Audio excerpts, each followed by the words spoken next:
There was once a land called NorCal, amongst the cannabis trees, where the folk that smoked their flowers lived a happy life in peace. But an ancient law dictated that all cannabis is bad, so the G-men confiscated every flower that they had. Then the people got together and proclaimed, "It is our will that this flower still be legal for the dying and the ill." On the Hill, Mr. Obama, who presides over the land, heard the voices of the people and replied to their demand. "Under my administration, you may use your medication as long as you always follow every local regulation." And so it was with this promise that the flower once more bloomed, and the sick people would use it, unaware of looming doom. 'Twas the Haag, U.S. attorney, who corrupted with her power would set out to bring destruction to every last cannabis flower. She pretended she was only deeply invested in the law, but she cut from every garden every flower that she saw. "It's not working fast enough," muttered the Haag in frustration. "We mustn't stop until we reach absolute eradication. Get the dispensary owners and try to get their suppliers. If they say you have no reason, make one up and call them liars. Bring the operators before me from every corner of town. I will come up with a reason to, one by one, shut them down." So they brought the vapor room and the divinity tree from the heart of San Francisco, where the movement came to be. "Many people really need us," both the operators pled. Their objections didn't matter. She just said, "Off with their head."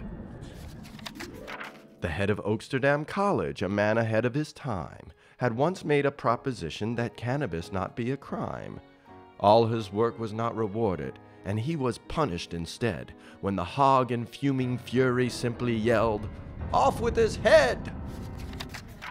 And now the Haag is facing her largest and loudest dissenter.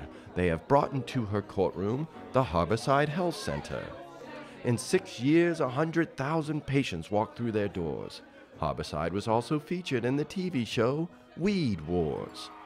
Even government officials say to close it would be a pity. After all, the businesses paying lots of taxes to the city. When the Haag was asked the question why she's after Harborside, she just grinned and cleared her throat and said this when she replied. "There is no reason to close them from everything I've read, but they're too large to be trusted. So I say, off with their head!" Everyone gasped in surprise. She had dropped her pretenses, and when they saw her intentions, the people came to their senses. "We cannot stand this abuse," yelled a voice in the crowd. "This is America, land of the free, and this nonsense not allowed. When will President Obama finally take a position? He could end this if he wants to by executive decision." Their voice grew up in volume and became a roaring shrill that reached the ears of Obama up in the Capitol Hill. "I pledge to offer protection to everyone who is in need, and you know that I'm no stranger to the magic of this weed.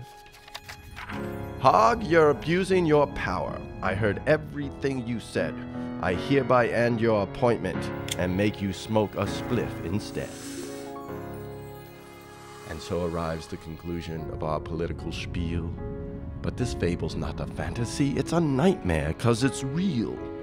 What would President Obama really do in such a scene? Will he stand up for the people? Well, that's still yet to be seen. So let the president hear us, that we will not easily scare. We are medical cannabis patients, and we are not going anywhere.